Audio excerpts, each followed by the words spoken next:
Balotelli dedikasikan kemenangan untuk supporter PSM. Penyerang PSM Makassar, Balotelli mendedikasikan kemenangan atas Persita Tangerang kepada supporter. Balotelli menjadi pahlawan kemenangan pasukan Rambang lewat gol penaltinya pada menit ke-20 dalam laga terakhir musim ini di Stadion B.J. Habibie Parepare, Jumat 23 Mei malam. Ia pun mengaku senang karena berhasil memenangkan pertandingan tersebut dengan skor tipis atas Persita. Tak lupa, ia pun berterima kasih kepada seluruh supporter yang telah meramaikan suasana stadion saat laga berlangsung. Setelah melakoni laga terakhir, Balotelli menyatakan ingin menikmati libur kompetisi sebelum memutuskan arah karirnya untuk musim depan.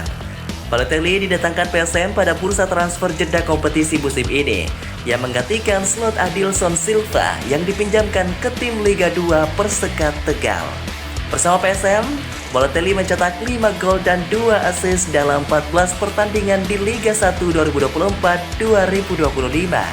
Ia pun mencatatkan 1038 menit durasi bermain.